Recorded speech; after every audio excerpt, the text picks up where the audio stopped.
અરે બેટા શું કરે છે? હા જો હવે આ જે તને આ તું કામ કરે છે કેટલું બાકી રહ્યું છે? બસ પતવા જ આવ્યું છે. જો બેટા મને ખબર છે કે તને છે ને આ કામ બહુ ફાવે છે અને આમાં છે ને તારે થોડુંક વધારે કામ થાય છે, એટલે જો હું છે ને તારા માટે ઓછામાં ઓછું 10 દિવસનું કામ લઈને આવ્યો છું, બરાબર? હા, એટલે તું તારી રીતે કરી નાખજે. હો હા સારું. હા બેટા, તે જમી લીધું છે? હા અંકલ, અમે બંને બહેનોએ જમી લીધું છે. સારું, તો આમ જો 10 દિવસમાં તું કામ કરી નાખજે અને તું તારે થોડું મોડું થાય ને તો વાંધો નહીં, અને આપણે રવિવાર આવે છે ને બધાને ફરવા જવાનું છે. હો સારું, અત્યારે હું જાઉં.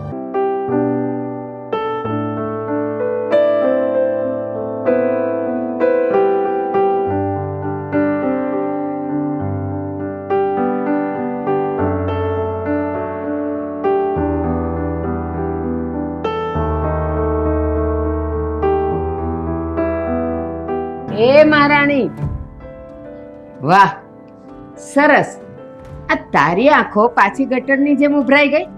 શું થયું? કંઈ નથી થયું મમ્મી. કઈ નથી થયું વાળી? એક તો તું મારા ઘરનો ચિરાગ ભરખી ગઈ, બેવ દીકરીઓને ભરખી ગઈ, અને હવે તારે હું અમારા બધાયનો જીવ લેવો છે? પણ મમ્મી આવું કેમ બોલો છો?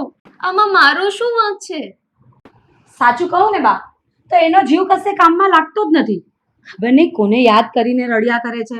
આખો દિવસ જ્યાં હોય ત્યાં રડ્યા જ કરતી હોય છે, અને કોઈ કામ સરખું કરવું જ નથી એણે. સાચી વાત છે તારી. હવે તો આ ડાખણને ભરખવા વાળું કોઈ આવી જાય ને તો મજા આવી જાય. બસ કરો મમ્મી. અરે તમે લોકો જરાક તો શરમ કરો. તમે એક વખત વિચાર તો કરો કે જેમાં અંજલિ તમારી વહુ છે ને એમાં કાજલ ભાભી પણ તમારી વહુ છે, આ ઘરની વહુ છે, અને તું શું આ દાજિયા ઉપર મીઠું ભભરાવીને ખુશ થાય છે? યાદ રાખજે અંજલિ કે બધાનો દિવસ છે ને એક સરખો નથી હોતો. જે દિવસે ભાભીનો દિવસ ઉગ્યો ને એ દિવસે તમારો બંનેનું દુઃખ એમના કરતા બમણું હશે. અજય, એ દિવસ આવતા આવતા તો ભવ વીતી જશે. તને ખબર છે ને આ ઘરમાં તારો ભાઈ તો રહ્યો નથી, તો પછી હવે આ ડાકણને આ ઘરમાં રહેવાનો કોઈ આધાર કે અધિકાર નથી. શું કામ રહી છે એ જ ખબર નથી પડતી. અને સાંભળ, જો એ તારું કયું માનતી હોય ને તો એને કહી દે હમણાં જ આ ઘરમાંથી નીકળી જાય. મમ્મી, ઉગ્ર થવું છે ને અનિવાર્ય હોય છે, પણ એ જો બધાના હિતમાં હોય ને તો. પોતાના સ્વાર્થ માટે ઉગ્ર થઈએ ને તે હંમેશા વિનાશ જ નોતરે છે. આ વાત છે ને તમે તમારા દિલો દિમાગમાં ઉતારી લેજો. જુઓ અજય, તમારે આવી રીતે ના બોલાય મમ્મી આગળ. તમે પણ મર્યાદા ભંગ જ કરી રહ્યા છો ને. અચ્છા, અને તું શું મર્યાદાના મેવાથી તારો પાલવ ભરીને બેઠી છો? આ તારાથી ઉંમરમાં મોટા અને સંબંધમાં જે ભાભી થાય છે તેની આગળ તું શું કરી રહી છે? અને તું એક વાત ભૂલતી નહીં કે તારા પિયરમાં તું કેટલું જોઈને આવી છે. જોયું? આ મહારાણી કે અને દિયર એની આજ્ઞાનું પાલન કરે. વાહ, શું દિયર ભોજાઈની જોડી છે. મમ્મી, આ તમારી જબાનને છે ને જરાક લગામ આપો. હું તમારી જેમ છે ને રંગ નથી બદલતો. હું જે સંબંધને નામ આપું ને એ સંબંધને એ રીતે નિભાવી જાણું છું. બસ હવે જા દિલવાળી ના ઓફિસ ભેગો થા, નહીં તો તારો શેઠિયો તને દિલથી કાઢી મૂકશે. નીકળ અહીંયાથી. હા અજય, તમે હવે ઓફિસ જાઓ. મમ્મી કહે છે ને એમ, નહીં તો તમે નહીં રહેશો ઘરના કે નહીં રહેશો ગાતના. મારે શું કરવું ને એ મને કોઈ નહીં સમજાવે. અત્યારે તું ઓફિસ જાઉં છું, પણ જો કાજલ ભાભી ઉપર કોઈ આંગળી પણ ઉઠાવીને તો હું એનો વારો પાડી દઈશ. જય શ્રી કૃષ્ણ. બસ હવે મહારાણી, બહુ થયું. જાઓ, ઘરના બધાય કામ એમને પડ્યા છે. વાસણ, કપડા, ઝાડુ, પોતા. નહીં તો પછી જો હું સાવરણી હાથમાં લઈશ ને તો જોડી નાખીશ. અરે દીદી, પેલા અંકલ જે કામ આપીને ગયા હતા એ તો થઈ ગયું છે ને? હા, પણ તારું હોમવર્ક થઈ ગયું કે નહીં? મારું હોમવર્ક થઈ ગયું. તું મારા માટે શું કામ આટલી ચિંતા કરે છે? મને ખબર છે, મને ભણાવવા માટે ને. તું તો મારી બેન છે ને, તું તો આમ પણ મારા કરતા નાની છે ને. હું કઈ તારા માટે મહેનત નથી કરતી ને. આમે મોટા હોય ને એને તો ખાલી જિમ્મેદારી ઉપાડવી જ પડે. પણ દીદી, આપણા મમ્મી પપ્પા આપને ક્યારે લેવા આવશે? જો જ્યાં સુધી લેવા ના આવે ત્યાં સુધી હું આવી રીતે કામ કરીશ ને તું ભણવામાં ધ્યાન દેજે. સમજી ગઈ? હા દીદી. પારુલ, ચાલ હવે આપણે જમવાનું બનાવી લઈએ ને સાથે બેસીને જમી લઈએ. હા દીદી, હું પણ મદદ કરાવું. ચાલ.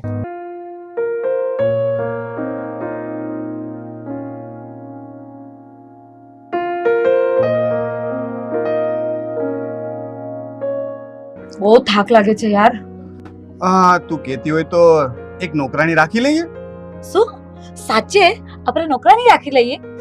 ઓ અક્કલની ઓથમીર, શું બોલે છે જરાક જોતો ખરી. આ ઘરમાં તું અને ભાભી બબ્બે જવાન લેડીઝ છો અને છતાં પણ તારે કામ કરવા માટે નોકરાણી જોઈએ છે. અરે બંને ઘરનું કામ વેચી લેવાનું હોય. વાત કરે. ભાભી અને કામ કરાવવા લાગે. આખા ઘરમાં 100% માંથી 80% કામ હું કરું છું. ભાભીને તો રડવામાંથી ફુરસત મળે તો કામ કરે ને. આ રડાવવાનું કામ કોણ કરે છે? તું જ ને. અરે ના ના, તમે આ રીતે મારું નામ તો લેતા જ નહીં, કહી દઉં છું. હા તો મમ્મી રડાવતા હશે હે ને? ના હવે કેવી વાત કરો છો? મમ્મી શું કામ રડાવે? તો પછી મને લાગે છે કે હું જ રડાવતો હોઈશ હે ને. ઓફિસ થી ઘરે આવીને એમને રડાવીને જતો હોઈશ. હા, તમને તો છે ને ટોન્ટ મારવા સિવાય કઈ આવડતું જ નથી. શરૂઆત કોણે કરી? મેં કરી. બસ તમને શાંતિ થઈ ગઈ હવે? ના, તું છે ને સુઈ જઈશ ને પછી મને શાંતિ થશે. હા, એમ પણ એક પત્નીનું કામ શું હોય છે? આખો દિવસ ઘરનું કામ ને કામ. એ પતાવો પછી એમ થાય કે પોતાનો પતિ ઘરે આવશે, એની સાથે શાંતિથી બેસીને બે પ્રેમની વાતો કરીએ, આખા દિવસના સુખ દુઃખની વાતો કરીએ. પણ ના, તમારે તો એવી વાતો કરવી જ નહીં હોય. મારા તો અરમાન છે ને અરમાન જ રહી જવાના છે. અરમાન એવા રખાય કે જે પૂરા થાય. કોઈનું અહિત થાય એવા અરમાન શું કામ રાખવાના? તમને તો એવું જ લાગે છે ને કે આ કાજલ ભાભી પર હું અત્યાચાર કરતી હોઈશ અથવા તો હું કરાવતી હોઈશ. આ તો એ તો સામે દેખાય જ છે ને. આ તમારી સાથે તો છે ને વાત કરવી જ બેકાર છે. એના કરતા હું સૂઈ જાઉં ને એ જ સારું. સૂઈ જાઓ તમે પણ. Good night.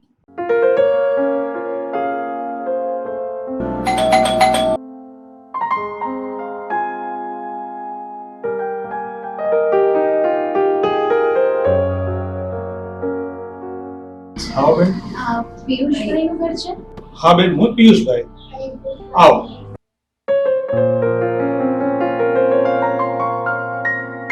બેસો. બોલો ને બેન, કોઈ કામકાજ કેમ આવવાનું થયું? આમ તો એક ખાસ કામ જ હતું, પણ જો તમે મારી મદદ કરો તો. હા હા, જરૂર. મારાથી જો મદદ થઈ શકે એવું હશે ને તો હું તમારી મદદ જરૂર કરીશ. જો તમે મોટા પાયે ટેક્સટાઇલનું કામ કરો છો ને, તો મારી ગણતરી એમ હતી કે તમે મને કટિંગનું અથવા સ્ટોન લગાવવાનું અથવા કપડાં ઘડી કરવાનું આવું કંઈ પણ કામ આપી દો તો મારે પાર્ટ ટાઈમમાં કરાય. અને સાથે સાથે મારી પાસે એવી ઘણી બધી મહિલાઓ છે જે આ કામ કરવા માંગે છે. હા હા બેન, કામકાજ તો મારી પાસે ઘણું બધું છે અને તમને એ કામકાજ મળી પણ જશે. પણ તમે પહેલા મને એ કહો કે તમે મને કેવી રીતે ઓળખો છો અને મારા ઘરનું એડ્રેસ તમને કોણે આપ્યું? પેલા સુરેશભાઈ છે ને જે તમારી સાથે ટેક્સટાઇલમાં ડિઝાઇનનું કામ કરે છે. હા હા, સુરેશભાઈ એ મારા મિત્ર જ છે. અમે સાથે કામ કરીએ છીએ. અને બેન તમારું નામ? કાજલ. જો કાજલબેન, કામકાજ તો મારી પાસે ઘણું છે, પણ હવે અમારા ધંધામાં કેવું થતું હોય કે ક્યારેક એકદમ અર્જન્ટનો માલ આવતો હોય જે તમારે બૈરાઓને તમારા ઘરના કામ એક બાજુ મૂકીને અમારું કામ કરવું પડે. તો આવી રીતે જો તમારાથી કોઈ કામ થઈ શકે એમ હોય ને તો તમને કામ મળશે. અરે થઈ જશે. કામ માટે તો દિવસ રાત એક કરી દઈશું. તો ઠીક છે બેન, તમારા ઘરનું સરનામું મને લખાવી દો અને તમારો ફોન નંબર મને આપો. જેવો માલ આવશે હું તમને ફોન કરીશ. તમારે જોઈએ એટલો માલ લઈ જજો. તમારો ખૂબ ખૂબ આભાર ભાઈ. અરે કાજલબેન, એમાં તમારે મારો આભાર થોડો માનવાનો હોય. અરે હું પણ બિઝનેસ લઈને બેઠો છું. મારે પણ કોઈ મહેનતુ, સારા અને ઈમાનદાર માણસોની જરૂર જ છે. સારું ભાઈ, તો હવે હું રજા લઉં. હા જરૂર. અને જેવો માલ આવશે ને તો હું તમને ફોન કરીશ. તમારો નંબર બોલો.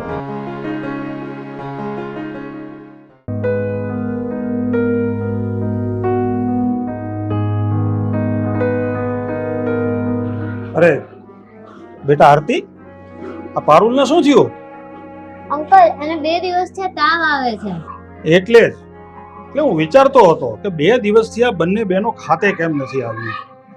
એટલે મને એમ થયું કે તમે બંને બહેનો કઈ તકલીફમાં તો છો, એટલે જ હું મળવા માટે આવ્યો છું. ના ના અંકલ, કોઈ તકલીફ નથી. આ તો સાંજ સુધીમાં તાવ ઉતરી જશે.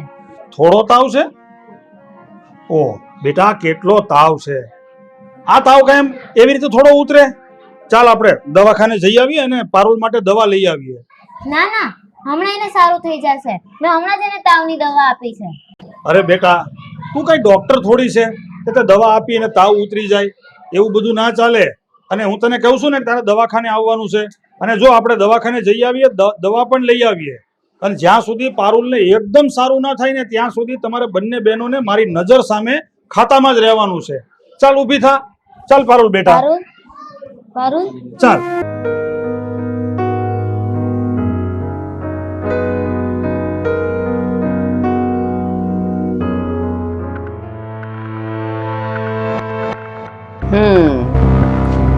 ઓ મહારાણી, હવે આ નવું શું આદર્યું છે?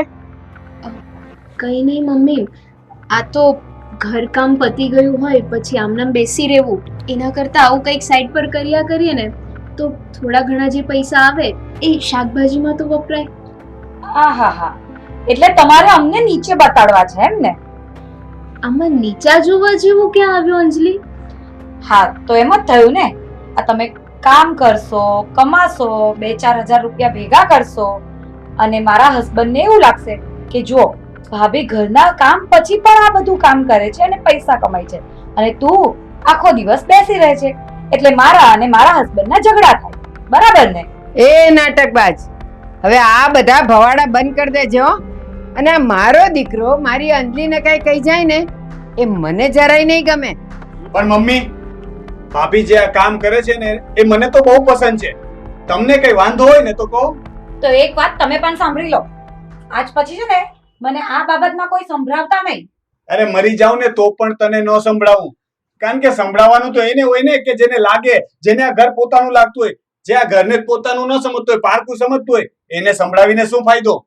આ તારી જીભ હવે હદ કરતા વધી ગઈ છે એવું તને નથી લાગતું? અરે મમ્મી, આખરે હું દીકરો કોનો?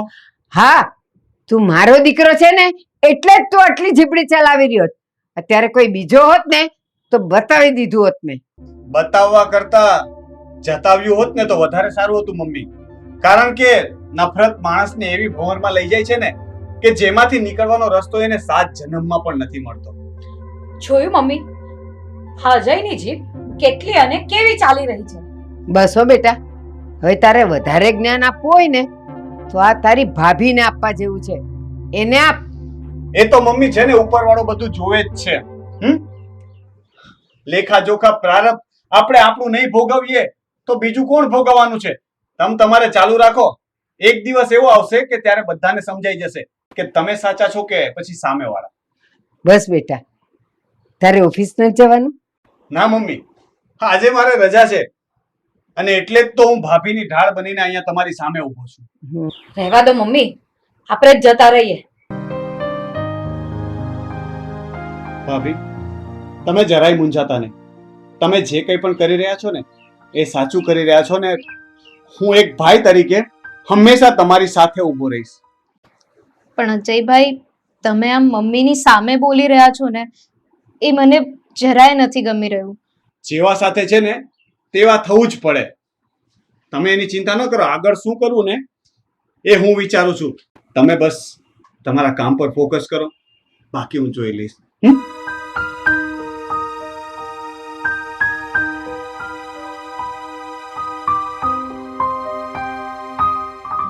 આલો પિયુષભાઈ, કાલનો લોટ રેડી છે તો એને જમા કરી દો. સારું, તમે બેસો અને આ પારુલ પાસે ડાયરીમાં એન્ટ્રી પડાવી દો. પારુલ બેટા, આ કાજલબેનનું ખાતું કાઢ અને આ જે લઈ આવ્યા છે ને એમનું જમા કરી દે. હા,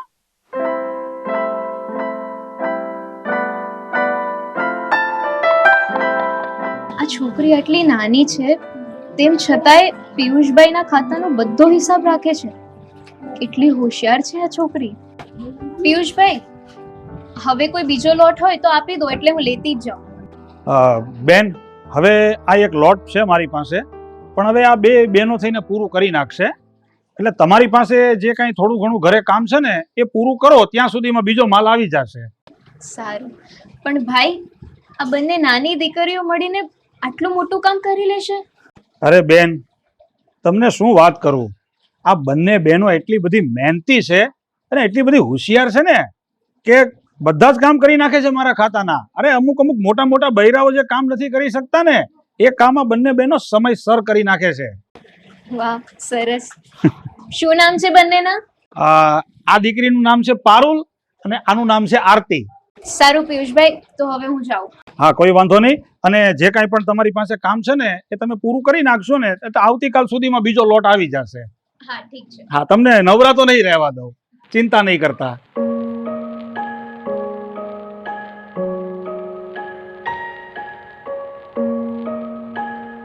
અજયભાઈ, બેસો. કેમ ભાભી, આજે કઈ કામ નથી આવ્યું?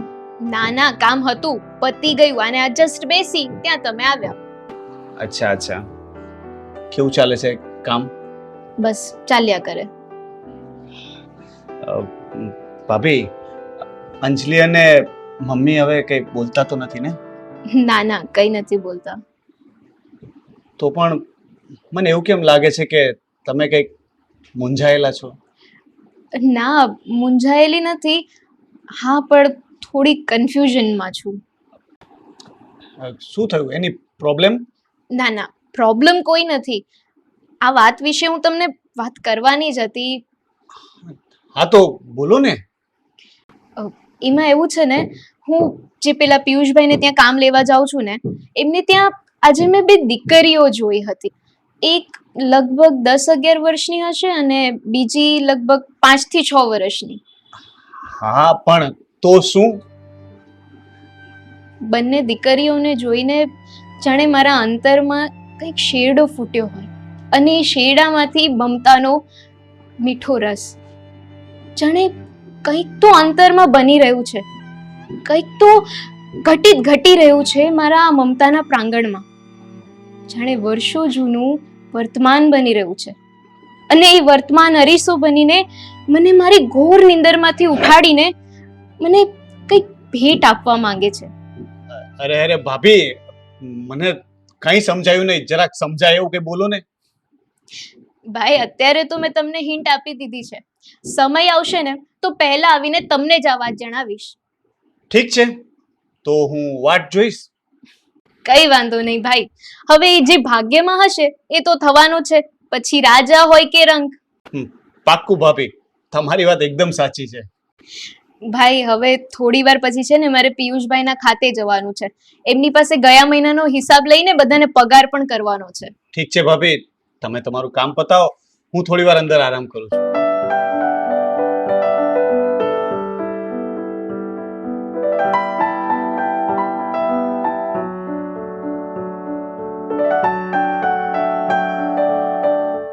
લ્યો બેન, આ તમારો હિસાબ ગણી લેજો.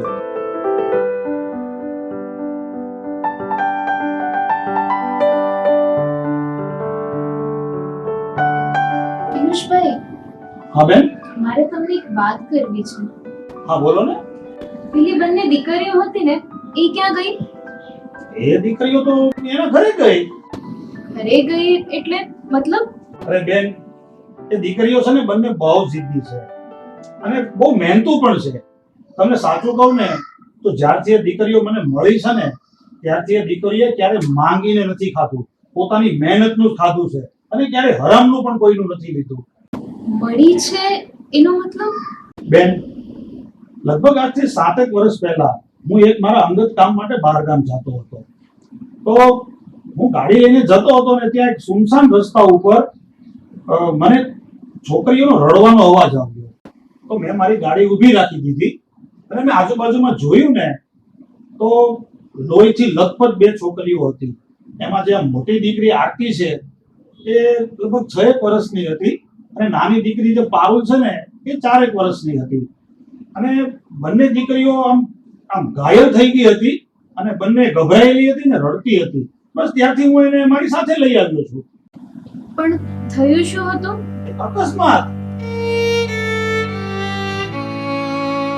પણ બેન, તમે કેમ આટલા બધા ઉદાસ થઈ ગયા ને આટલા બધા આમ ચિંતામાં ડૂબી ગયા હોય એવું લાગે છે?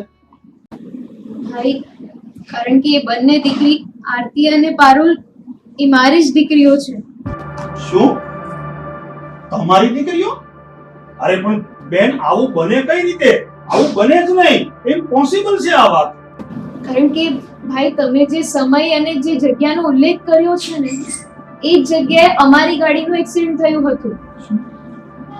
હું અને મારા પતિ ભાવેશ અને મારી 2 દીકરીઓ અમે ગાડીમાં જતા હતા અને ખબર નહીં અચાનક શું થઈ ગયું કે ગાડીનું બેલેન્સ હટી ગયું અને ગાડી બેલેન્સ હટવાના કારણે ખાઈમાં જઈને પડી ગઈ.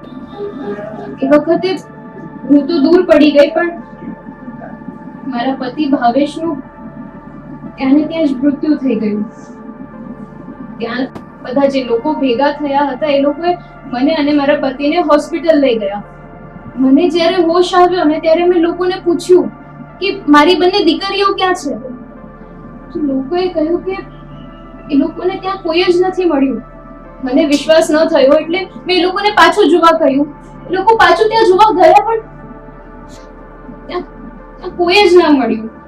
બેન, આ તમે જે વાત કરી ને ત્યારે એ સમયે એ લોકો આવ્યા હશે તમારી શોધખોળ કરવા, પણ એ લોકો આવ્યા ને ત્યાર પહેલા જ હું આ બંને દીકરીઓને લઈને કદાચ નીકળી ગયો હશું.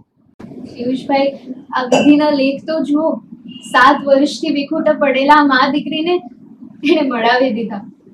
હું તો માત્ર ટેક્સટાઇલનું કામ માંગવા માટે તમારી પાસે આવી હતી, જેથી કરીને મારે મારા સાસુ અને ભાભીના મેણાટોણા ન સાંભળવા પડે. કદાચ અમારે મા દીકરીઓને ભેગા થવાના આ જ સંજોગો ભગવાને લખ્યા હશે. બેન, આમાં કોઈક તો બાના રૂપી થાય જ નહીં.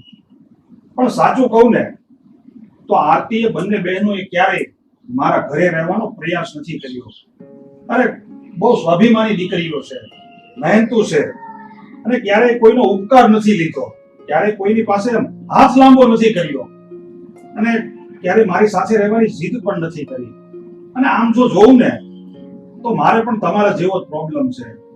મને એમ હતું કે મારી આગળ પાછળ કોઈ છે નહીં, આ દીકરીઓ મારી સાથે રહેશે તો મને પણ એક સથવારો મળશે, પણ એ દીકરીઓ મારી સાથે ના આવી. અને આ આરતી એની નાની બહેનને ભણાવવા માટે પોતે નથી ભણતી, પોતે બધું જાત મહેનતથી 2 પૈસા કમાઈને એની નાની બહેનને ભણાવે છે. પછી મેં પણ એક આઈડિયા લગાવ્યો કે જો આ છોકરી કોઈ દિવસ કોઈની પાસે માંગશે નહીં, એટલે મેં એક નાનકડું એવું એને ભાડાનું ઘર લઈ દીધું. એ બંને બહેનો એ ઘરમાં રહે છે. મારી ફરજ મુજબ હું થોડું થોડું ક્યારેક અનાજ કરિયાણું લઈ આપું છું, કપડા લત્તા પણ ક્યારેક ક્યારેક લઈ આપું છું. અને હું ફ્રી હોઉં તો બંને દીકરીઓને સાથે લઈને અમે ત્રણેય ક્યારેક ફરવા પણ જતા રહીએ છીએ. ભાઈ, મને મારી બંને દીકરીઓ પાસે લઈ જાઓ ને. મારી એ બંનેને ગળે લગાવી છે અને એ બંનેને માની અધૂરી મમતા આપવી છે. હા બેન, મારે એક વખત આરતી સાથે વાત તો થઈ હતી. ત્યારે એમણે મને કીધું હતું, એમને થોડું યાદ છે કે એ લોકોનું એક્સિડન્ટ થયું હતું અને ત્યારથી લઈને આજ સુધી એના મમ્મી પપ્પા એમને મળવા નથી આવ્યા. ભાઈ, આ બધી વાતોમાં સમય નહીં વિતાવો ને. મને જલ્દીથી મારી દીકરીઓ પાસે લઈ જાઓ ને. સારું બેન, ચાલો.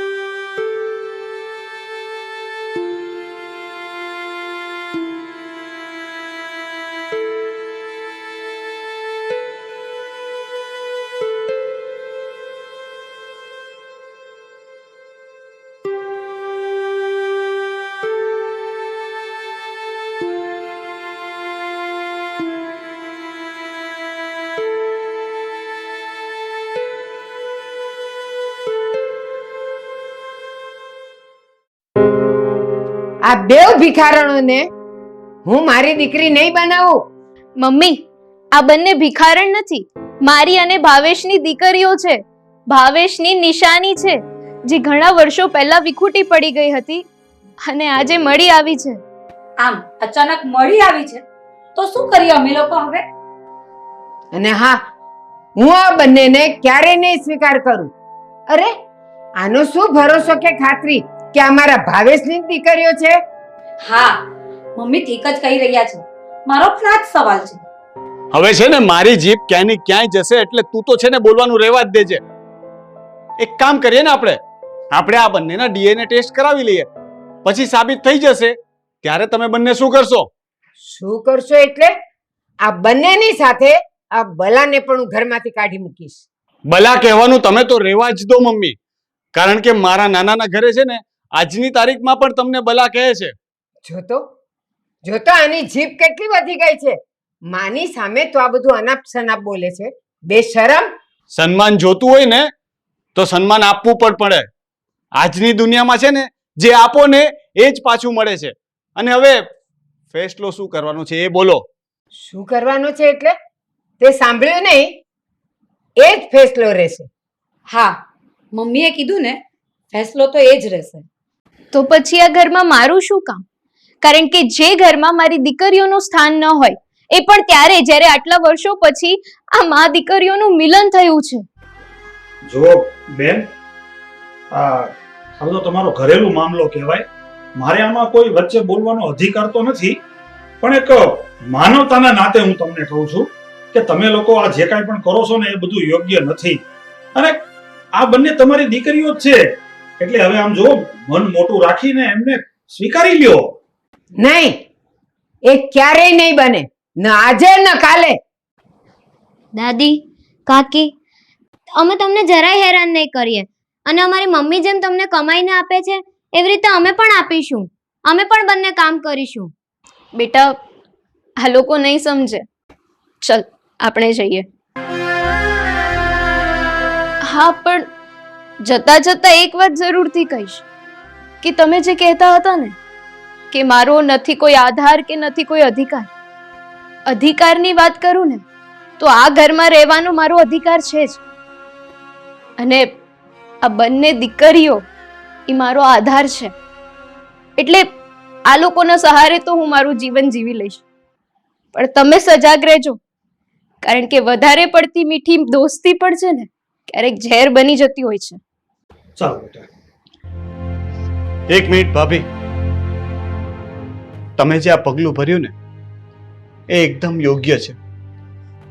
અને ભવિષ્યમાં ક્યારેય પણ તમને અને દીકરીઓને મારી કંઈ જરૂર પડે ને તો જરૂરથી કહેજો. હું આ ખોખલા સંબંધોની પરવા કર્યા વિના તમારી પાસે આવીશ અને તમારી મદદ જરૂર કરીશ. આત્મનિર્ભર છે તમે, અને તમે જે કંઈ પણ કીધું ને ભાઈ એ મને ખૂબ ગમ્યું. આખરે તમે તો તમારી માનવતા બતાવી.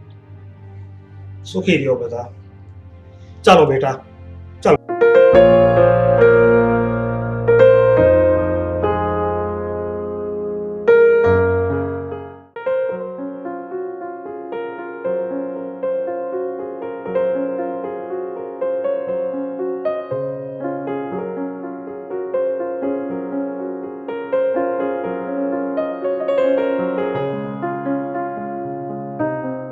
હાસ, આજે તો બહુ થાક લાગ્યો છે. કેમ, શું થયું? બહુ થાકેલી તો તું લાગે જ છે. તબિયત તો સારી છે ને? તો શું કરવાનું મારે? એક તો ઓફિસમાં એટલી દોડધામ હોય, પ્લસ જરાય નવરાશ ત્યાં મળતી નથી. પાછા ઘરે આવો એટલે આ ઘરનું બધું કામ પડ્યું હોય, કચરા, પોતા, વાસણ, તમારી રસોઈ, અને આ બધું કામ પતાવ એટલે સાંજ પડી જાય. સાંજ પડી જાય એટલે પાછી સવારની તૈયારી. સવારે વહેલા ઉઠો, બધું કામ પતાવો અને પછી ઓફિસ જાઓ. ઓફિસમાં પાછી એ જ મગજમારી. હું તો કંટાળી ગઈ છું એકલા હાથે કે બધું કામ કરતા. આખો દિવસ મારો તો કેમ પૂરો થઈ જાય ને એ ખબર જ નથી પડતી. અરે તું છે ને આમ નારાજ ન થા, ટેન્શન ન લે. મેં આના માટે છે ને એક રસ્તો વિચારી લીધો છે. શું રસ્તો વિચાર્યો છે? તમારું કપાટ? આ તો તમારા રોજના શબ્દો છે. સાંભળી સાંભળીને કંટાળી ગઈ છું. તું પહેલા તો છે ને થોડી ઠંડી પડ અને મારી વાત સાંભળ. મેં નક્કી કર્યું છે કે આપણે અનાથ આશ્રમમાંથી એક દીકરી ગોદ લઈ લઈએ તો. શું કહ્યું તમે? આપણે દીકરીને અનાથ આશ્રમમાંથી ગોદ લેવાની છે?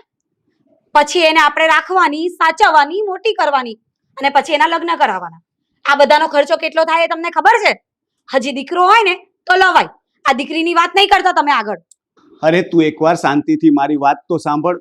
જો આપણે અનાથ આશ્રમમાંથી દીકરો લાવશું અને ઉપરવાળાની દયાથી વર્ષ 2 વર્ષમાં આપણા ઘરે પણ દીકરો આવશે તો આપણે બંનેને કેવી રીતે મોટા કરશું? એના બદલે જો આપણે દીકરી લાવશું ને તો એ ઘરકામ પણ કરી આપશે, તને પણ આરામ મળશે અને સમય આવીએ ને એના રસ્તે વળાવી દેશું. એટલે ઘરનું બધું કામ થઈ જાય ને એટલા માટે હું દીકરી લાવવાની વાત કરું છું. અરે વાહ, આ તમારી વાત તો એકદમ સાચી છે. આપણે દીકરી લઈ આવીએ તો એ બધું મારું કામ કરી લે અને મને આરામ થઈ જાય. પણ આપણે આ દીકરી લાવશું ક્યાંથી? અને આપને દીકરી આપશે કોણ? અરે એ બધી વ્યવસ્થા મેં કરી લીધી છે. એક મારા પપ્પાના મિત્ર છે, એમનું નામ છે અજયભાઈ, અને એ અનાથ આશ્રમના સેક્રેટરી છે. એ આજે જ મને મળ્યા હતા. મેં એમને બધી વાત કરી અને કહ્યું કે અમારે છે ને એક દીકરીને ગોદ લેવી છે. એ તો મારી વાત સાંભળીને ખુશ થઈ ગયા. મેં એમને ઘરે બોલાવ્યા છે, એ આવતા જશે. પણ છે ને એક વાત યાદ રાખજે, આપણા જે વિચાર છે ને એની એમને ગંધ ન આવવી જોઈએ, બાકી બધું થઈ જશે. તમારી વાત તો સાચી છે. હવે તો આપણે દીકરીને ગોદ લેવી જ છે. પ્રાર્થના, લાગે છે અજયભાઈ આવી ગયા. તું જઈને દરવાજો ખોલ અને સાંભળ. એમને જરાક પણ ગંધ ના આવી જોઈએ કે આપણે શું વિચારી છે. તું જઈને પ્રેમથી એમનું સ્વાગત કર, આવો આવો કરી અને એમને અંદર લઈ આવ.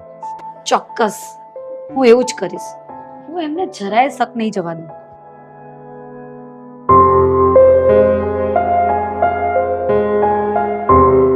અરે અજયભાઈ, આવો આવો. જય શ્રી કૃષ્ણ. જય શ્રી કૃષ્ણ. આવો, કેમ છો? બસ મજામાં. આવો બેસો. આવો. જય શ્રી કૃષ્ણ. જય શ્રી કૃષ્ણ. બેસો. અમે તો ક્યારના તમારી વાતે છે. શું કહેવાય, તમારું ઘર તો બહુ સારું અને સુંદર છે.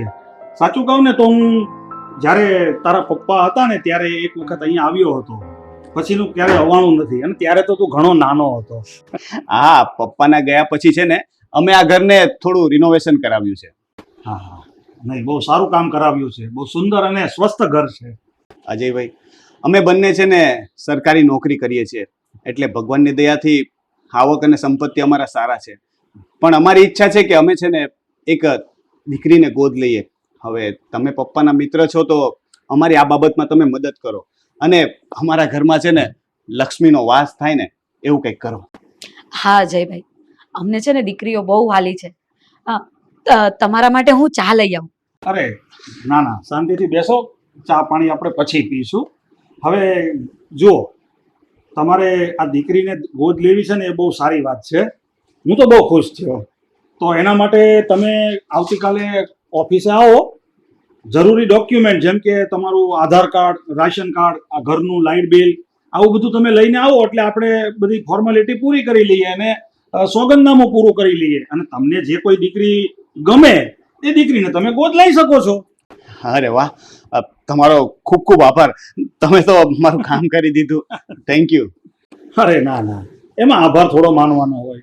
અને અમે તો અનાથ આશ્રમ ચલાવીએ છીએ અને તમારી જેવા જરૂરિયાતમંદ લોકોને અમે સંતાન ગોદ આપીએ જ છીએ. પણ અમારા અનાથ આશ્રમમાંથી તમે જે કોઈ દીકરા કે દીકરીને ગોદ લ્યો ને એને સરકારી નિયમ મુજબ તમારે ભણાવવાના, ભણાવી ગણાવીને હોશિયાર બનાવવાના.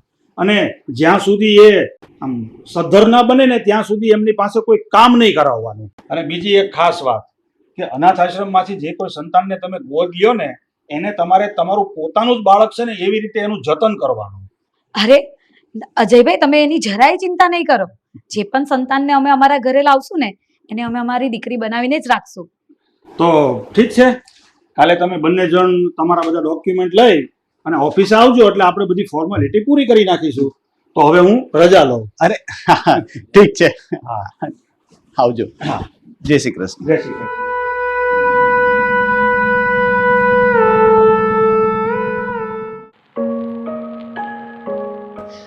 બેટા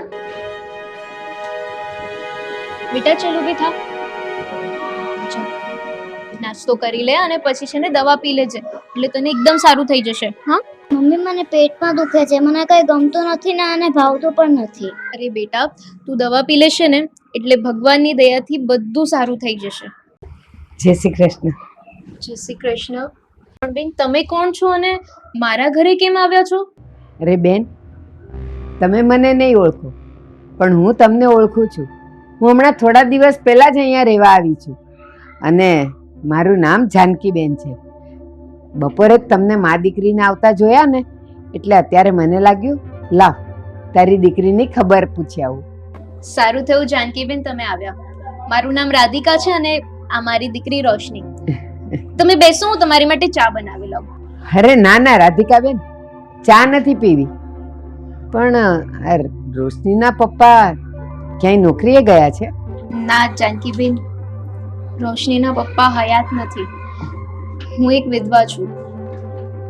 રોશનીના પપ્પા છે ને આર્મીમાં હતા એટલે એમાં દેશની સેવા કરતા કરતા શહીદ થઈ ગયા છે. એટલે ત્યારથી હું અને મારી દીકરી રોશની અમે બંને એકલા જ રહીએ છીએ. તમે મા દીકરી એકલા જ છો તો તમારા ઘરમાં ભરણ પોષણ કેવી રીતે થાય છે? બેન એમાં એવું છે કે રોશનીના પપ્પાનું સરકાર તરફથી જે પેન્શન મળે છે ને એમાંથી જ અમે આ ઘર ચલાવી રહ્યા છે. તો બેન, આ તમારી દીકરી રોશની કેટલા વખતથી બીમાર છે? પહેલા તો એને કંઈ નહીં હતું, પણ છેલ્લા 1 મહિનાથી ખબર નહીં માંદી જ રહી છે. દવા કરાવીએ છે ને તો પણ એનાથી કંઈ ફરક નથી પડતો. પણ રાધિકાબેન, સાચું કહું, તારી દીકરીને કોઈ બીમારી નથી, પણ એનો પગ કુંડાળામાં પડી ગયો છે અને કોઈ આત્મા એને ભરખાઈ ગઈ છે, એટલે એ સારી નથી થતી. એટલે તું તારી દીકરીની ગમે એટલી દવા કરાવીશ ને તો એને સારું તો થવાનું જ નથી. તો પછી બેન, મારી દીકરીને સાજી કરવા માટે હું શું કરું? આના માટે તો તારે વિધિ કરાવવી પડશે અને એનો ખર્ચો 5,000 જેવો થશે. પણ બેન, મારે વિધિ કરાવવી કોની પાસે? એના માટે તારે મૂંઝાવાની જરૂર નથી. આ બધા કામ તો હું કરું જ છું.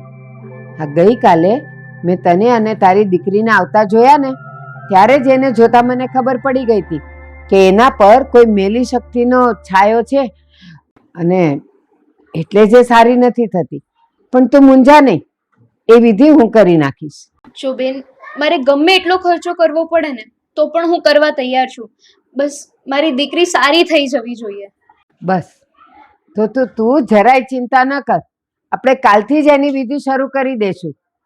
તું ખાલી મને 5,000 રૂપિયા આપ એટલે હું બધી સામગ્રી લઈ આવું અને એની વિધિ ચાલુ કરી દઉં.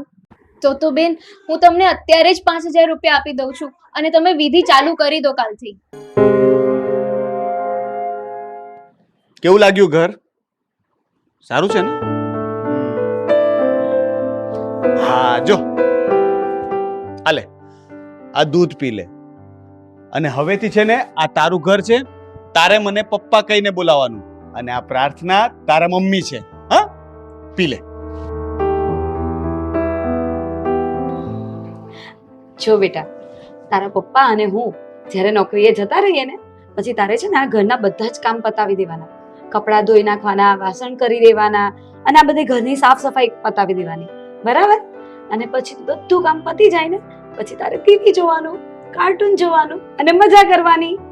તો મમ્મી, મારે સ્કૂલે ક્યારે જવાનું? મારે ભણવાનું ક્યારે? અરે બેટા, છોકરીઓએ ભણવાનું ના હોય, એ લોકોએ તો ઘરના બધા કામ શીખવાના હોય અને પછી મોટા થઈને લગ્ન કરીને સાસરે જતા રહેવાનું હોય. સાંભળ્યું ને બેટા, તારા મમ્મીએ શું કહ્યું? તારે છે ને ઘરના બધા કામ કરી નાખવાના. પછી દર રવિવારે છે ને આપણે લોકો બહાર ફરવા જશું, તને હોટલમાં જમવા લઈ જઈશ, પછી આપણે શોપિંગ કરવા જશું.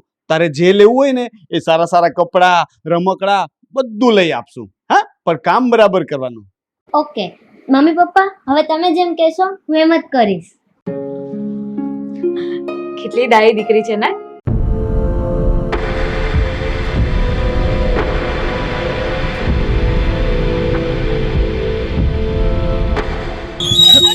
અરે બેન, જરા જોઈને ચાલો ને, હમણાં વટકાઈ જાત તો વાગી જાત. પણ એમાં મારો વાંક નતો, તમે જ કેટલા ફાસ્ટ આવો છો. અરે બેન, અમારી ગાડી તો રાઈટ સાઈડમાં જ આવે છે, આ તમે રોંગ સાઈડમાં ચાલી આવો છો ને. અરે હા, આપણે તો પાડોશી જ છીએ. સાચું કહું ને તો મારો જ વાંક હતો. એટલે તમે અમારી બાજુમાં જ રહો છો? તમે અમને ઓળખો છો? હા, હું તમને સારી રીતે ઓળખું છું. તમે બંને જણા નોકરી કરો છો, ભગવાનની દયાથી તમારી પાસે પૈસાય ઘણા છે, પણ શેર માટીની ખોટ છે, સંતાન નથી. અને હમણાં તમે બાળાશ્રમમાંથી એક દીકરીને ગોદ લાવ્યા છો, મને બધી ખબર છે. પણ બેન, હું તો તમને ઓળખતી નથી અને આપણા વિસ્તારમાં અમે તો તમને ક્યારે જોયા નથી. હા, તમે મને નહીં જોયો. હું હમણાં થોડા મહિનાથી જ અહીંયા આવી છું અને મને એ પણ ખબર છે કે તમે સંતાન માટે હેરાન થાવ છો. તમારે બાળક નથી ને એટલે. પણ જો તમારે બાળક જોતું હોય તો મારી પાસે એક રસ્તો છે. હા, એટલે બેન અમે તમારી કઈ વાત સમજ્યા નહીં. જો ભાઈ, આમાં એવું છે ને કે તમે લોકો નોકરિયાત છો, ભણેલા ગણેલા છો, એટલે તમે દોરા ધાગામાં ને એમાં તો તમે માનશો નહીં. પણ ઘરમાં જો કોઈ નડતર વસ્તુ હોય ને તો આખી પેઢીની પેઢીઓ નીકળી જાય પણ સંતાન ન થાય. તો જો તમારે સંતાન લાવવું હોય ને તો એનું વિધિસર નિવારણ કરવું પડે. હા, તમે વિધિ કરાવો ને તો એનું નિવારણ છે. અને જો તમારે આ નિવારણ જોતું હોય ને તો મારા જેવી સારી વ્યક્તિને તમારે મળવું પડે તો થાય. સાચું કહું ને બેન, તો અમારા લગ્નને ઘણા વર્ષો વીતી ગયા પણ સંતાન પ્રાપ્તિ નથી થઈ. એના માટે અમે ઘણી દવાઓ કરી, ઘણા ખર્ચા કર્યા, પણ હજી સુધી એ સુખ અમને પ્રાપ્ત નથી થયું. આ પ્રાર્થનાની વાત સાચી છે. અમે કેટલાય સમયથી પાણીની જેમ પૈસા વહાવ્યા છતાં પણ અમને સંતાન પ્રાપ્ત ન થયું. એટલા માટે જ છેલ્લે કંટાળીને અમે અનાથ આશ્રમમાંથી દીકરી ગોદ લીધી છે. હા, પણ એક વાત યાદ રાખો, જ્યાં સુધી તમે ઘરમાં રીતિ રિવાજ પ્રમાણે એનું નિવારણ નહીં કરાવો ને, વિધિ નહીં કરાવો ને, ત્યાં સુધી તમારા ઘરે સંતાન પ્રાપ્તિ નહીં થાય. બેન, તો તમે સાંજે અમારા ઘરે આવો ને, અમને બધી માહિતી આપો. અમારે પણ સંતાનની જરૂર છે. અમે આ વિધિ કરાવવા તૈયાર છીએ. જો તમારી આ વિધિ કરાવવાથી અમને સંતાન પ્રાપ્તિ થાય ને તો અમે તમારો ઉપકાર ક્યારે નહીં ભૂલીએ. અરે બેન, આમાં ઉપકાર ન માનવાનો હોય, આભાર ન માનવાનો હોય. મારું તો આ કામ જ છે અને દુઃખી લોકો માટે હું આ બધું કામ કરું જ છું. પણ હા, આના માટે તમારે ખાલી એક નાની વિધિ કરાવવી પડશે, જેનો ખર્ચો કરવો પડશે. પછી જુઓ, તમારા ઘરમાં એક નાનું બાળક રમતું હશે. ભલે ભલે, પૈસાનો ગમે તેટલો ખર્ચો થાય ને એની અમને કોઈ ચિંતા નથી. અમારે તો બસ છે ને સંતાન જોઈએ. તમે એક કામ કરો, અમારા ઘરે આવો સાંજે, આપણે શાંતિથી બેસીને વાત કરશું. સારું, જય શ્રી કૃષ્ણ. હા, આવજો.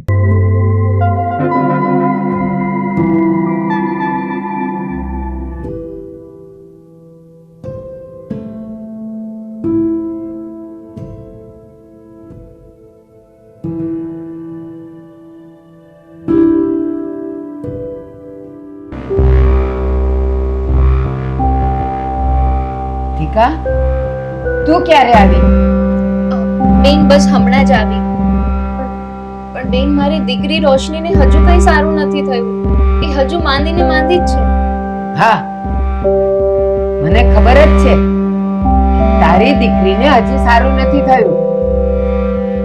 રાતે મને જોવામાં આવ્યું હતું.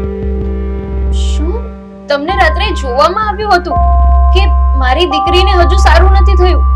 આપણે તારી દીકરી માટે જે વિધિ કરવાની છે ને એમાં એક મહત્વની સામગ્રી ખૂટે છે, ઘટે છે, જે આપણે બહારથી મંગાવવી પડશે. પણ બેન, એવી તે કઈ વસ્તુ છે જે આપણને મળતી નથી? તારી દીકરી રોશની માટે જે વિધિ કરવાની છે ને એને માટે ખૂટતી સામગ્રી આપણે બહારથી એટલે કે જંગલમાંથી લાવવી પડશે. અને એ વસ્તુ છે કાળિયાર હરણનું શિંગડું, જે બહુ દુર્લભ છે, જલ્દી મળતું નથી.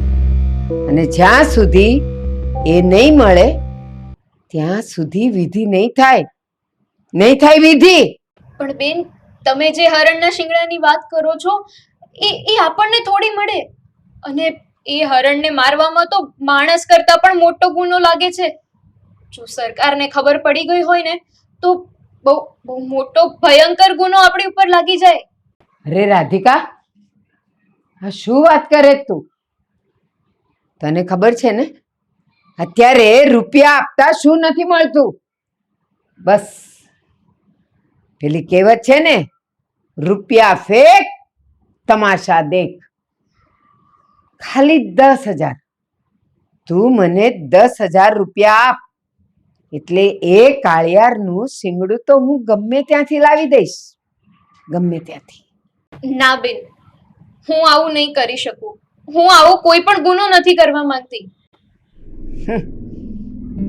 તારે ગુનો ન કરવો હોય ને તો હજી એક રસ્તો છે મારી પાસે. એક કામ કર, 5,000ની નોટ ગમે ત્યાંથી મેળવી લાવ. હું એ નોટ ઉપર પણ જો વિધિ કરીશ ને તો એ તારી દીકરી સાજી થઈ જશે. પણ બેન, 5,000ની નોટ ક્યાંથી મળે? તારી પાસે 5,000ની નોટ નથી, પણ મારી પાસે ઘણા નુસ્ખા છે. એક કામ કર, નોટ ન મળે ને તો કાંઈ નહીં, પણ હવે હું તને જે કહીશ ને એ તો તને મળી જ જશે. આજથી 100 વર્ષ પહેલાનો 1 રૂપિયાનો સિક્કો, બસ એ લાવી આપ, હું એના પર વિધિ કરી લઈશ. અરે બેન, પણ મારી પાસે આવી કોઈ વસ્તુઓ નથી. અને બીજી વસ્તુ કે મને તો આ બધામાં કઈ ખબર જ નથી પડતી. આ તો તમે મને મળ્યા, તમે કીધું કે મારી દીકરી ઉપર મેલી આત્માનો સાયો છે, એટલે મેં તમારી પાસે મદદ માંગી કે મારી દીકરીને સારું થઈ જાય. તો રાધિકા, હવે તું મને એક પ્રશ્નનો જવાબ આપ. તારે તારી દીકરીને સાજી કરવી છે કે નથી કરવી? એના પર લાગેલું વળગણ કાઢવું છે કે નથી કાઢવું? હા બેન, મારે તો સારું કરવું જ છે ને. સારું કરવું છે ને, તો પછી આ નથી મળતું, પેલું નથી મળતું, મને ખબર નથી પડતી, આવા જવાબ કેમ નીકળે છે? હજી એક છેલ્લો નુસ્ખો છે મારી પાસે, અને એ તો તને મળી જ જવો જોઈએ.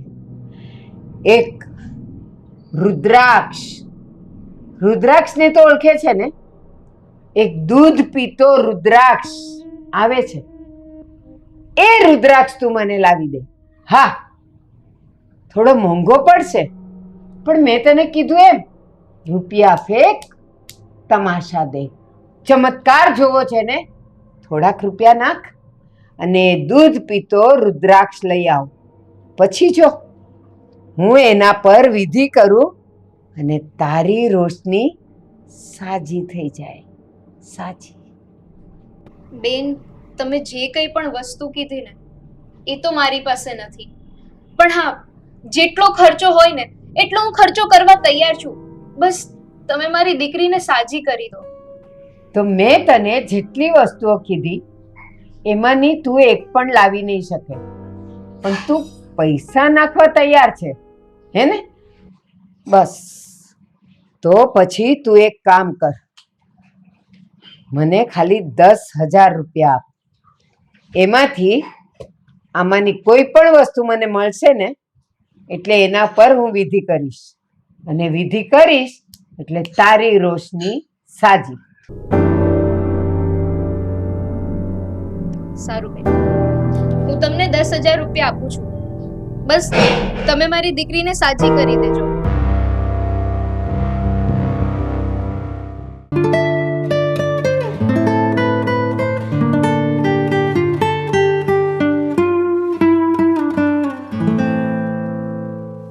અરે બેટા બંસી, આ બજારમાં તું એકલી, આ હાથમાં થેલી, અને તારા મમ્મી પપ્પા સાથે નથી, આ થેલી લઈને કઈ બાજુ જાશો તું? મારા મમ્મી પપ્પા નોકરીએ ગયા છે અને હું અત્યારે શાકભાજી લેવા જાઉં છું.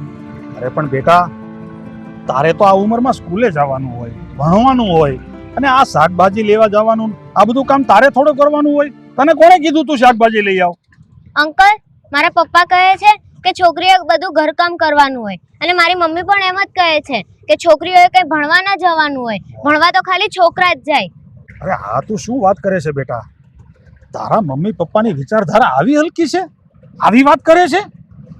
અને તારી પાસે ઘરના કામ કરાવે, આવા વૈતરા કરાવે છે? તારા મમ્મી પપ્પાને તો મારે મળવું જ પડશે. મેં એમને ભણવાની વાત કરી હતી, પણ એમણે કહ્યું કે તારે ખાલી ઘરનું કામ જ કરવાનું હોય, બધા કપડાં ધોઈ નાખવાના, વાસણ ઉટકી નાખવાના, અને રસોઈ પણ તારે જ બનાવવાની.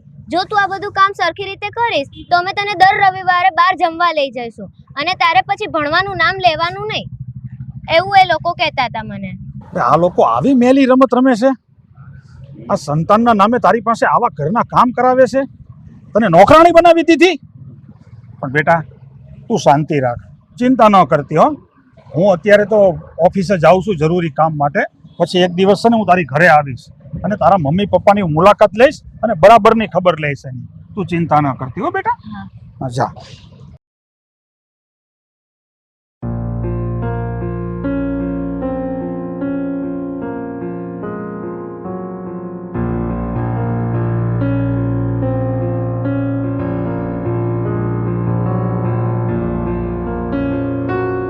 અરે બેટા, આ ઘરનું બધું કામ તું કરે છે? તો તારા મમ્મી પપ્પા? મારા મમ્મી પપ્પા છે ને નોકરીએ જાય છે, એટલે બધું ઘરનું કામ હું જ કરું છું. અરે જાનકીબેન, આવો આવો, બેસો. અમે તમારી જ વાટ જોતા હતા. બેસો બેસો. તું આ લઈને અંદર જા, ચલો.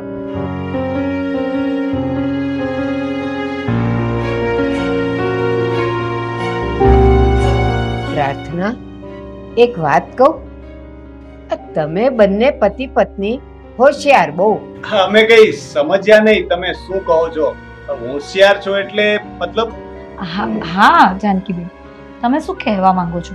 અમને કઈ સમજાતું નથી. તમે બંને એક કાંકરે બે પક્ષી માર્યા છે, એટલે તમે બુદ્ધિશાળી કહેવાઓ. અરે તમે આવી રીતે ગોળ ગોળ વાત કરો તો શું સમજ પડે? કઈ ખુલાસો કરીને બોલો. જો હું સમજાવું તમને કે તમે કેટલા હોશિયાર છો. એક તો અનાથ આશ્રમમાંથી દીકરી લઈ આવ્યા, ગોદ, એટલે સમાજમાં તો તમારી વાહવા થઈ ગઈ. અને બીજું એ કે દીકરીના નામે ઘરમાં તમે આ નોકરાણી લઈ આવ્યા, એટલે કે કામવાળી, એટલે તમને કામમાંથી છુટકારો મળી ગયો. થયા ને બંને હોશિયાર?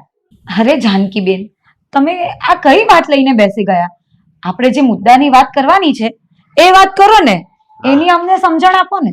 હા હા, આપણે કાલે મળ્યા ત્યારે તમે જે વાત કરતા હતા એ વાત ખુલાસા બંધ કરો તો ખબર પડે કે આગળ શું કરવાનું છે. હું ઘણા સમયથી જોઉં છું કે તમારે કોઈ સંતાન નથી, પણ સાચું કહું ને તો તમારા નસીબમાં પુત્ર છે, પણ તમારા પરિવારને નડતો પિતૃદોષ તમારા ઘરમાં તમને સંતાન થવા દેતો નથી, અને થશે પણ નહીં. એટલે શું ખરેખર હું પુત્રની માતા બની શકું એમ છું? હા પ્રાર્થના, તમારા નસીબમાં પુત્ર છે જ, પણ તમારા પરિવારના પિતૃદોષને લઈને તું પુત્રની માતા બની શકે એમ જ નથી. અરે બેન, તો આના માટે શું કરવું એ કહો ને. અમને કોઈ રસ્તો બતાવો ને. અમને પણ એક પુત્રની જરૂર છે. અમને પણ હૈયે હરખ છે કે અમારા ઘરમાં એક દીકરો હોય. તો તમારે એક કામ કરવાનું છે. આ પિતૃદોષના નિવારણ માટે એક નાની વિધિ કરાવવાની છે, અને એ વિધિનો ખર્ચો પણ વધારે નથી, 50,000 છે ખાલી. અને બસ હું તમને જે વસ્તુ કહું ને એ તમારે મને લાવી આપવાની. એ વસ્તુ ઉપર હું ક્રિયા કરીશ ને એટલે પછી જુઓ તમારા ઘરે ફળ આવી જ જશે. હા હા, તમે જરાય ચિંતા નહીં કરો. આના માટે જેટલો બી ખર્ચો થશે ને એ અમે કરવા તૈયાર છે. પણ તમે મને એ તો કહો કે આના માટે શું વસ્તુ લાવવાની છે, તો અમે એની સગવડ કરીએ ને. અરે એકદમ સરળ છે. આ વિધિ માટે તમારે એક 8 થી 10 વર્ષની દીકરીને લાવવી પડશે, બસ. પણ જાનકીબેન, આ 8 થી 10 વર્ષની છોકરી અમે ક્યાંથી લઈ આવીએ? અરે તમારી નજર સામે જ છે, તમારા જ ઘરમાં. આ તમે અનાથ આશ્રમમાંથી લઈ આવ્યા ને એ જ દીકરી. અરે બેન, કેવી વાત કરો છો? સરકારની અમારા પર નજર છે. અમારાથી એ છોકરીને જરાક પણ દુખી ન કરાય કે એને ગેરમાર્ગે ના લઈ જવાય. જાનકીબેન, તમને જોઈતા હોય ને તો અમે થોડા વધારે પૈસા પણ આપવા તૈયાર છીએ, પણ એ છોકરીનો બંદોબસ્ત તમારે જ કરવો પડશે. તો એક કામ કરો, તમે ખાલી ને ખાલી 50,000ની સગવડ કરો. મારા ધ્યાનમાં એક દીકરી છે, એ દીકરીનો બંદોબસ્ત હું કરીશ અને એના પર હું ક્રિયા કરીશ. અરે કાલથી જ આપણે વિધિ ચાલુ કરી દઈએ. હા હા જાનકીબેન, તમે કાલથી જ તમારી વિધિ શરૂ કરી દો. અમને તમારા ઉપર પૂરો ભરોસો છે.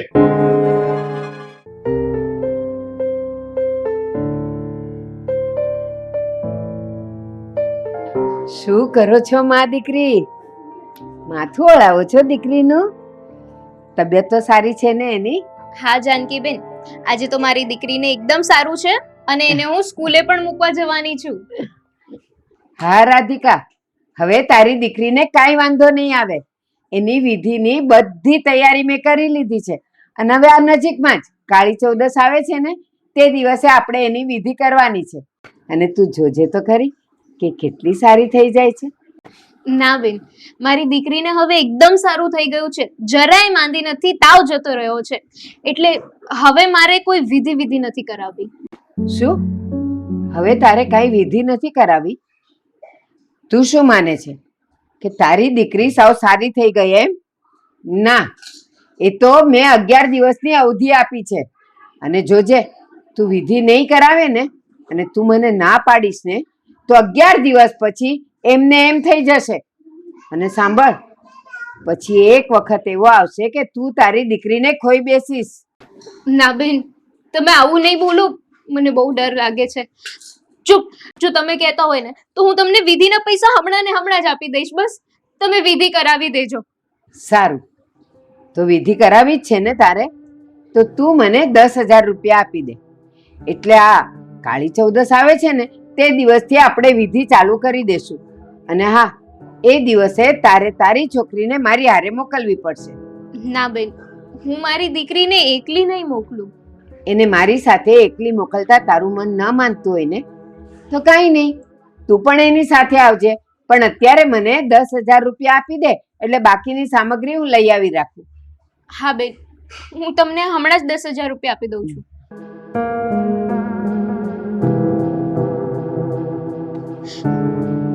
હાલો બેન, તમારા 10,000 રૂપિયા.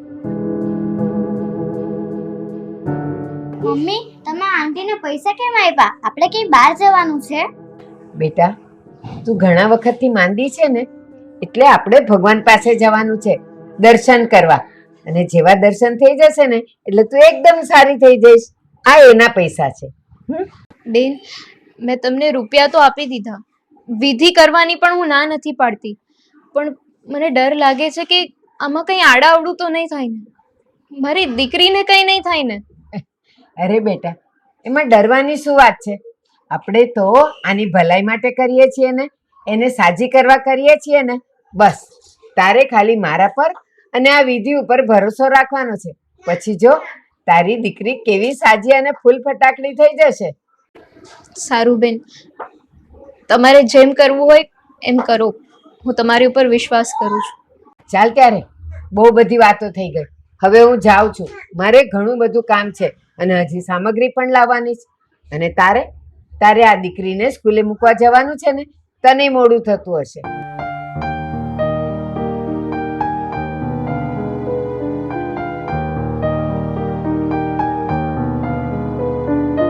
અરે બેટા, તું આ બધી ઘરની સાફ સફાઈ કરે છે ને કામ કરે છે, તારા મમ્મી ને પપ્પા ક્યાં છે? હું તો એમને મળવા આવ્યો છું. અંકલ, મારા મમ્મી પપ્પા બહાર ગયા છે અને સાંજે મોડા આવવાના છે. તમે બેસો, હું તમારા માટે ચા બનાવીને લાવું. અરે નાના બેટા, મારે ચા પાણી નથી પીવા. અને હું તો ખાસ અહીંયા તારા મમ્મી પપ્પાને મળવા આવ્યો હતો. આ હમણાં તહેવારો ચાલુ થાય છે ને, હમણાં કાળી ચૌદસ છે, પછી દિવાળી આવશે, તો મને એમ થયું કે હવે રજા પડી ગઈ હશે, વેકેશન પડી ગયા હશે, તો હું અહીંથી જતો જાઉં ને તારા મમ્મી પપ્પાને મળતો જાઉં. અને ખાસ કરીને બેટા, હું તારી સંભાળ લેવા આવ્યો છું.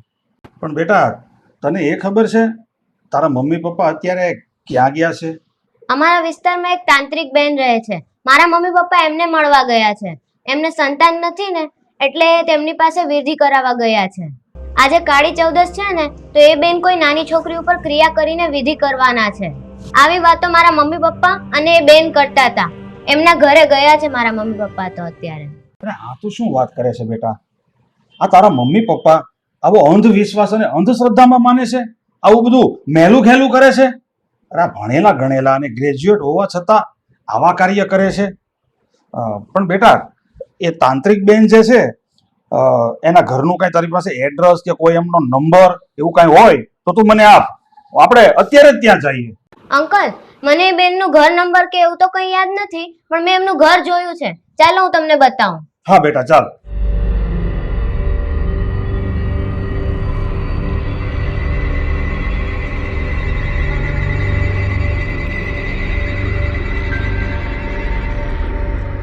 ઓમ પિતૃદોષાય નમઃ.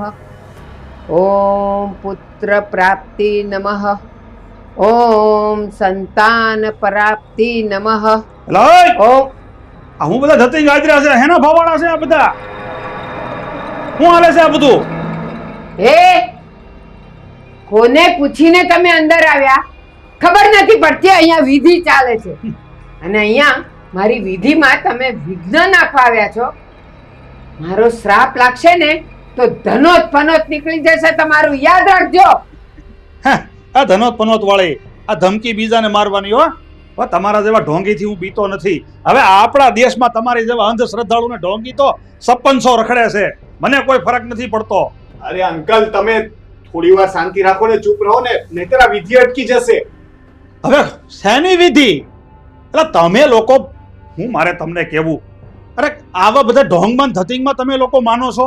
આ શું કહેવું મારે તમને? આ કહેવાય છે ને કે લોભીનો માલ ધૂતારા ખાય. અરે તમારા જેવા મંદ બુદ્ધિના માણસોના કારણે જ આવા ધૂતારા જલસા કરે છે. અરે ના ના અંકલ, એવું કઈ નથી. હા, જે વિધિ કરે છે ને એ બધી સાચી છે. મેં મારી આંખે જોયું છે. શું નજરે જોયું? અને શું વાત કરો છો? અરે તમારી આંખ આડા પાટા પડી ગયા છે. અરે ભણેલા ગણેલા ને ગ્રેજ્યુએટ માણસો થઈને તમે આવી અંધશ્રદ્ધામાં માનો છો? આવા ઢોંગી ઉપર વિશ્વાસ કરો છો? અરે ભાઈ, આવું તાંત્રિક ને આવી કોઈ વિધિ ને આ વસ્તુ કઈ હોતું જ નથી. અરે આ બધી વાતની સરકારને ખબર પડશે ને તો તમારા લોકોને જેલના સળિયા ગણવા પડશે. અને આ બધું સત્ય છે, બધું ઓકે છે, તો બંધ બાવણે શું કામ કરો છો? જાહેરમાં કરો ને. આવા ધૂતારાને કયો જાહેરમાં બધું કરીને બતાવે. આ બેને મારી પાસેથી ઘણા બધા રૂપિયા લીધા છે.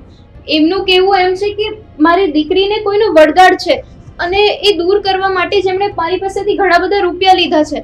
અને એ માટે થઈને જો એમની પાસેથી વિધિ કરાવું છું કે કદાચ એ વળગાડ દૂર જતો થાય અને મારી દીકરીનો જીવ બચી જાય. અરે બેટા, આવું બધું કઈ હોતું જ નથી. તું ખાલી ખોટી આ ઢોંગી બાઈના જાળમાં ફસાઈ ગઈ છો. અને કદાચ તારી દીકરી બીમાર છે તો એને કોઈ સારા ડોક્ટર પાસે લઈ જા. અરે તારે વિશ્વાસ કરવો જ હોય તો ધર્મમાં વિશ્વાસ કર, કોઈ સારા સાધુ સંતનો વિશ્વાસ કર, એમની પાસે લઈ જા. આવા ધૂતારાઓની પાસે તું લઈને આવી, આ બધું ખોટું છે. આવું કઈ હોતું જ નથી બેટા. બોલવામાં જરાક ભાન રાખજે. આવું બોલીને તું મારી વિદ્યાનું અપમાન કરે છે, મારા દેવનું અપમાન કરે છે તું. યાદ રાખજે, જે દિવસે એ કોપાયમાન થશે ને તો તું આ ધરતી પર ઊભો નહીં રહી શકે. જોયું તમે લોકોએ? બસ આ જ ધંધા. કોઈ પણ વાત આવે એટલે સીધી દેવની બંદૂક બતાવી દે અને આ કારણે તમારા જેવા લોકો ડરી જાય. અરે તમે લોકો જરા વિચાર તો કરો. અરે ભગવાન હોય કે દેવી હોય કે દેવતા હોય, એ લોકો એ શું કામ કોઈ માણસને હેરાન કરે? એ શું કામ કોઈને દુખી કરે? અરે હેરાન કરે છે આવા ઢોંગી માણસો જે ધર્મના નામે ચરી ખાય છે, ધર્મના નામે તમને લોકોને ડરાવે છે અને પૈસા પડાવે છે. અરે આવી રીતે તો આ લોકોની દુકાન ચાલે છે. અને તમે છે ને, તમે એવી રીતે નહીં માનો. થોભો, હું હમણાં પોલીસને ફોન કરીને પોલીસને બોલાવું છું અને પછી તમે તમારી બધી વિદ્યા બતાવજો.